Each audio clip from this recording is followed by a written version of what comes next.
내 이름은 쿠가코 테츠. 칼이라도 쥘 수 있게 된 게 어디야? 안 됩니다, 형님. 좀 더 쉬셔야 한다고요. 무리해서 싸우다가 다치시는 게 어디 하루 이틀이에요? 생사를 헤맬 정도의 큰 상처를 입고 점점 회복 중인 무트파 야쿠자다. 교고 쿠구미와 라이징 간의 항쟁은 이제 클라이막스에 치달았다고 해도 과언이 아니다.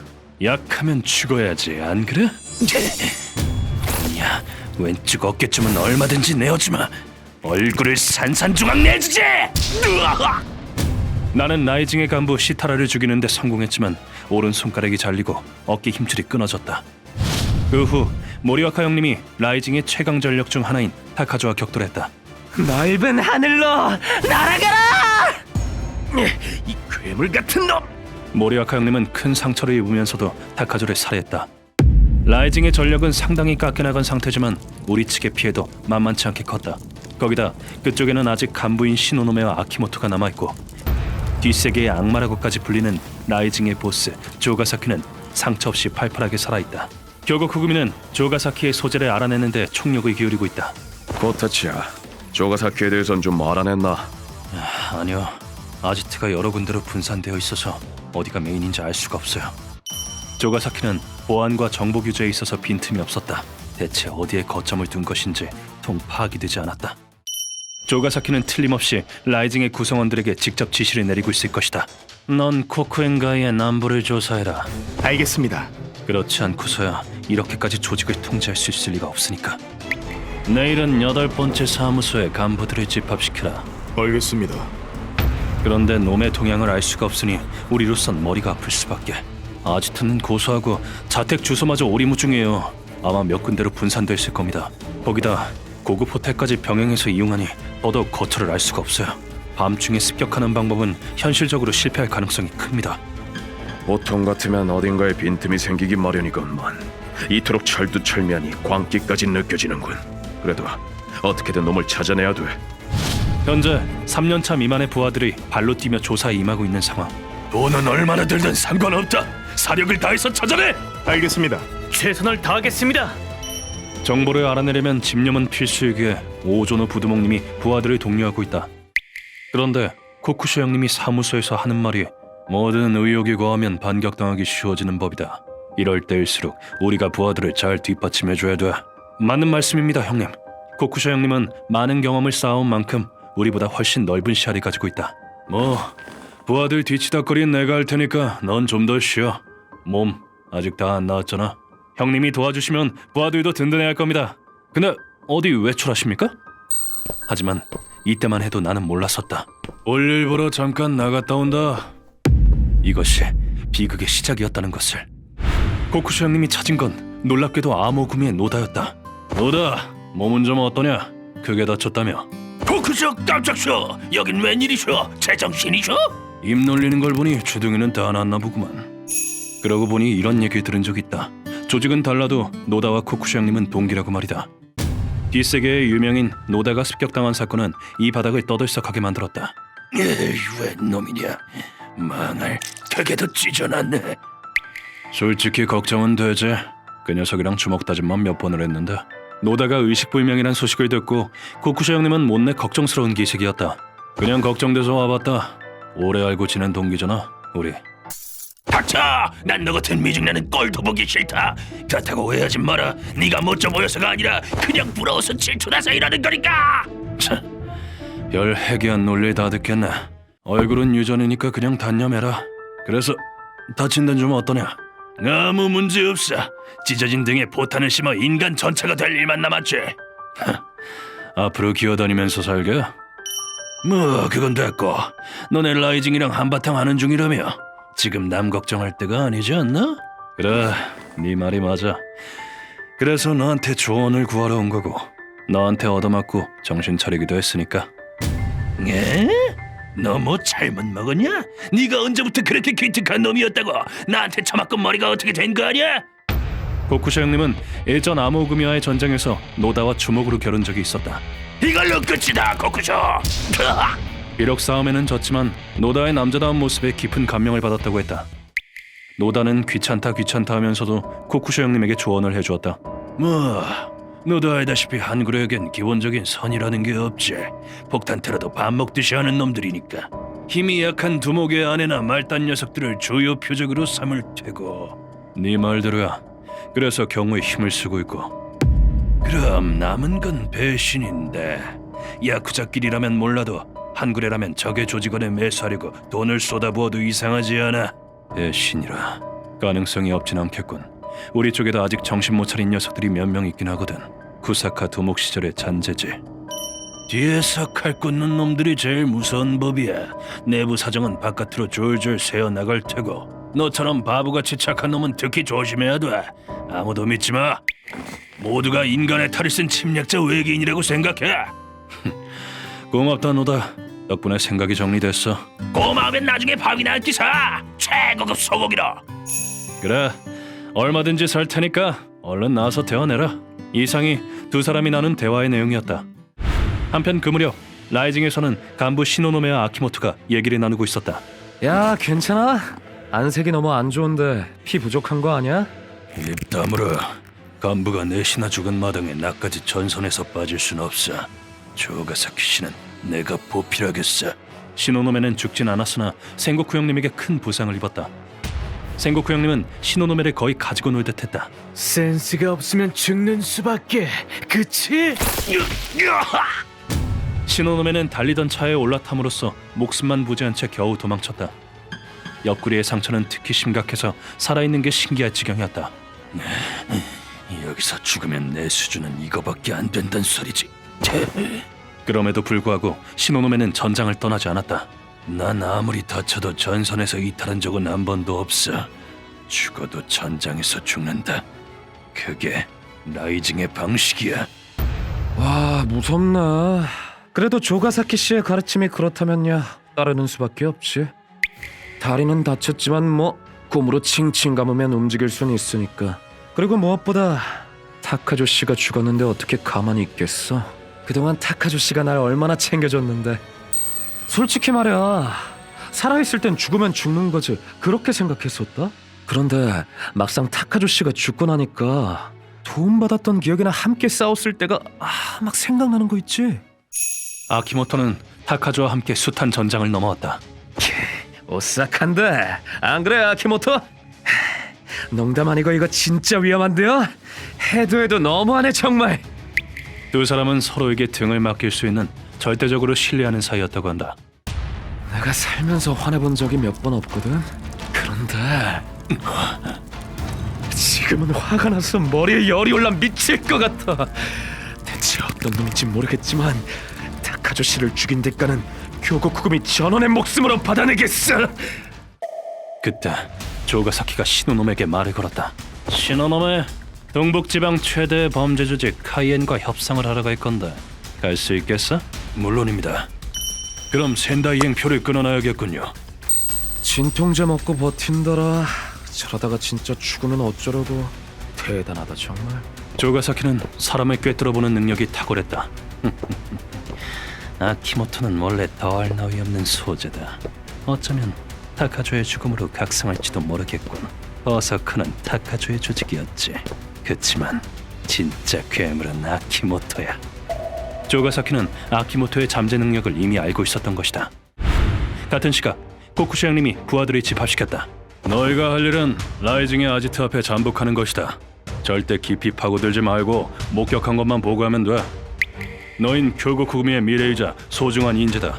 전투는 우리 선배들한테 맡겨. 알겠나?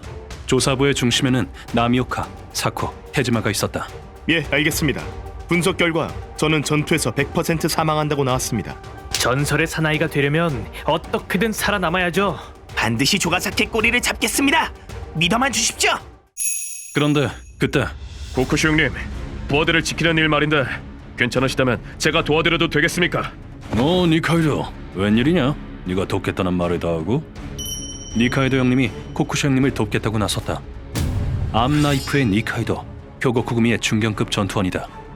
한때 인일이 벗어난 일을 했다는 이유로 조직 내에서 입지가 위태로워졌는데 넌 아직 30이다. 이제라도 정신 차리면 언젠가는 다시 인정받을 수 있을 거야. 형님, 예, 열심히 하겠습니다. 그와 관련해 코쿠시 형님에게 고민을 털어놓은 적도 있었다. 형님, 저도 형님께 힘이 되어드리고 싶습니다. 니카이도 형님은 기본적으로 마이웨이 스타일이었지만 코쿠쇼 형님의 말은 곧잘 듣는 편이었다. 네가 도와준다면야 나야 든든하지. 그럼 부하들이 SOS를 칠 때 출동할 준비를 해줘. 부탁하마. 우린 가장 먼저 라이징의 아지트로 추정되는 15곳에 부하들을 배치했다. 결국에는 인해 전술이 제일이다. 그리고 그 모든 데이터는 실시간으로 관리되고 있다. 조가사키가 드나드는 모습은 전혀 안 찍혔는데요. 어쩌면 도쿄에 없는 걸지도 몰라. 나아가 코쿠쇼 형님은 부하들에게 긴급용 버저를 지니게 했다. 이상사태 시 핸드폰은 생각보다 도움이 안 돼. 무슨 일 생기면 일단 이걸 눌러. 알겠나? 예! 버튼을 누르면 조직의 알림과 위치 정보가 전해지는 시스템이었다. 하지만 우리의 작전은 놈들에게 모두 간파당하고 있었다. 다 보이거든. 이걸 어쩌나 부하들이 죄다 죽게 생겼네. 내가 그렇지 절대 용서 못한다고. 휴거 쿠구미 놈들 한 명 한 명 내 손으로 없애버리겠어. 조사를 시작한 지 3일밖에 지나지 않았을 무렵 아니, 요란한 소리가 사무소 내에 울려 퍼졌다. 부하가 버전을 누른 것이다. 형님, 류초입니다. 요처라면 테지마의 담당 구역이군. 함정일 수도 있겠다만 그렇다고 안 갈 수도 없어. 코쿠시 형님과 니카이도 형님은 부하를 구하러 사무소를 뛰쳐나갔다. 잠시 후 두 사람은 테지마가 잠복해 있던 곳에 쳐들어갔다. 태지마! 무서냐? 태지마, 구하러 왔다! 그곳에 있었던 건 이런 어서 오시길. 형님, 죄송합니다. 아키모토와 몸이 밧줄로 묶인 테지마였다. 너 한 명뿐인가? 이 코쿠쇼 히데아키를 너무 우습게 봤군. 타인의 기척은 느껴지지 않아. 함정은 아닌 모양인데 우선 테지마부터 구해내야 돼. 다음 순간 코쿠쇼 형님이 아키모토에게 총을 쏘았다. 죽어라! 아키모토는 사이드 스텝으로 총알을 피하는 놀라운 반응 속도를 보였다. 그 틈을 타 두 사람이 테지마에게 달려갔다. 이제 안심해라 테지마. 형님, 정말 죄송합니다. 넌 정체가 뭐냐? 라이징 소속이냐? 나 라이징의 아키모토라고 해. 그쪽은 코쿠쇼 맞지? 이야 완전 대여 건졌네. 그때 아키모토가 악마 같은 얼굴로 중얼거렸다. 하여간 바보 같으니 야 처리해. 그리고 다음 순간 누군가가 형님의 뒤를 습격했다. 그자의 정체는 바로 이놈만 죽이면 나도 돈방석에 앉는 거야. 놀랍게도 테지마였다. 하지만 너구나. 인간의 탈을 쓴 침략자 외계인이. 아니, 코쿠시 형님은 그것을 이미 간파하고 있었다. 다음 순간 코쿠시 형님의 마체테 나이프가 장렬했고, 이 씹어먹어도 시원찮을 놈, 넌 교고구미의 이름을 입에 올릴 자격도 없다. 눈 깜짝할 사이에 테지마를 찢어발겼다. 형님, 어떻게 알아차리신 겁니까? 솔직히 말하자면 난 아무도 믿지 않았어. 너도 한 번은 의심했고 미안하다. 니카이도, 네 눈엔 일말의 거짓도 없었다. 그치만 테지마는 달랐어. 눈빛이 탁하게 흐려져 있었지. 와 대단한데 아저씨. 그걸 어떻게 알았대? 야쿠자의 육감 뭐 그런 건가? 아 그리고 저놈이라면 산소금 10만 엔에 홀랑 이쪽으로 넘어오던데. 악철아, 너도 저 녀석처럼 배를 찢어 발견. 그때 코쿠샤 형님의 안색이 돌변했다. 아키모토에게서 이질적인 기운이 뿜어져 나왔기 때문이다. 아저씨는 죽었다 깨어나도 난 못 이겨.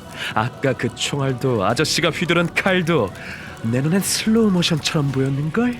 지금이라면 이 치주의 칼도 피할 수 있어. 진정한 강자만이 뿜어낼 수 있는 오라를 아키모토가 두르고 있었던 것이다. 아키모토의 전투력을 역전노장인 코쿠샤 형님이 느끼지 못할 리 없었다. 니카이도, 우리 둘이 한꺼번에 덤비는 거야. 알겠지? 예 형님. 코쿠쇼 형님이 이렇게까지 말할 정도면 저 자식은 대체. 두 사람이 동시에 돌진하려던 순간 아키모토가 단숨에 거리를 좁혔다. 누구 맘대로 작전 회의하래. 말도 안 되게 빠르다. 그 코쿠샤 형님이 허무하리만치 간단히 뚫리고 말았다. 다음 순간 아키모토가 섬광 같은 속도로 형님의 얼굴에 칼을 휘둘렀고, 얼굴 컷. 형님은 간발의 차로 이를 피했지만 뭐지? 밑에서 온 건가? 발끝은 전혀 보이지 않았는데 오른쪽 귀가 칼에 찢겨 날아갔다. 참 신기하단 말이지. 분노가 미칠 듯이 폭발해서 모든 게 슬로우 모션으로 보인다는 게. 그런 아키모토의 모습을 보고 코쿠샤 형님이 입을 열었다. 니카이도, 이놈은 내가 상대한다. 넌 얼른 도망쳐. 이게 무슨 말씀입니까, 형님? 그보다 그가 이 한쪽 날아간 게 뭐 대수라고. 중요한 건 네가 새 사람이 되겠다고 나한테 맹세했다는 사실이다. 무엇보다 넌 나보다 훨씬 젊어. 이럴 땐 젊은 녀석부터 살리고 봐야지. 대체 무슨 말을 하는 건지 니카이도 형님은 이해할 수 없었다.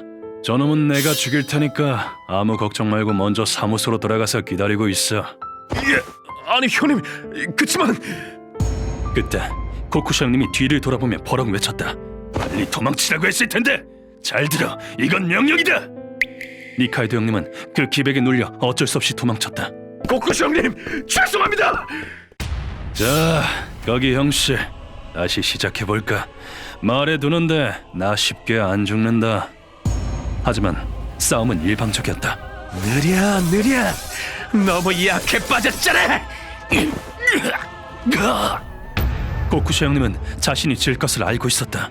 이윽고 무정하게도 아키모토의 칼이 형님의 몸을 깊숙이 파고들었다. 저 세상으로 갈 시간이야, 아저씨. 두말할 것도 없는 치명상이었다. 그런데 가기 전에 선물이나 하나 두고 가지. 다음 순간 이거나 받아라. 이런. 생명의 불이 꺼지기 직전 형님은 마지막으로 칼을 한번 휘둘렀다. 그리고 코쿠쇼 형님은 아키모토에 의해 숨을 거두었다. 너다. 네 덕분에 부하 한 명 살렸어. 고맙다. 너다한테 털어놓길 잘했어. 그 녀석은 나랑 다르게 냉정하니까. 대단한데, 코쿠쇼 히데아키. 얼굴이 일자로 쫙 찢어지다니. 고마워. 덕분에 관록이 붙겠네. 그 후 교고구미 사무소에 코쿠쇼 형님의 부고 소식이 전해졌다. 네? 거짓말이죠? 아니 잠깐만, 뭐라고? 얘가 전혀 안 되는데. 소식을 듣고도 우린 코쿠쇼 형님의 죽음을 받아들이지 못했다. 그때 니카이도 형님이 오열하며 외쳤다. 나 때문이야. 내가 새 사람이 되겠다고 말만 안 꺼냈어도 이럴 줄 알았으면 그냥 아무 말 말걸. 형님한테 외면받고 그냥 죽어버릴걸. 형님처럼 멋진 분이 왜 나 같은 놈 때문에 돌아가셔야 하는 건데. 차라리 내가 죽었어야 했는데. 이가라시 큰형님께서는 그 말을 들으시곤 지금 그걸 말이라고 하는 거냐? 니카이도 형님을 주먹으로 때렸다. 네가 그런 소리를 하면 너를 믿고 희생한 코쿠션 뭐가 되냔 말이다. 녀석의 죽음을 헛되이 하지 마라. 유지를 이어받았으면 앞으로 정신 똑바로 차리고 남자답게 살아. 네가 할 수 있는 일은 그것뿐이야. 예, 큰형님, 제가 잘못했습니다. 목숨을 걸고 의협심을 갖고 살겠습니다. 또 쿄고쿠미의 배신자가 나온 것도 모자라 코쿠시 형님까지 목숨을 잃었다. 나는 이제까지 라이징에게 승리하기 위해서라면 기꺼이 목숨을 버릴 수 있다고 생각했었다. 코쿠시 형님, 전 이대로 못 죽습니다. 살아서 라이징을 반드시 뭉개버릴 겁니다. 목숨이 아깝진 않다. 하지만 나는 굳게 결심했다. 살아서 그놈들을 기필코 없애버리겠노라고. 휴먼버그 대학교에서는 어둠의 세계를 주제로 여러 가지 이야기를 소개하고 있다. 다른 영상도 꼭 한번 보라고.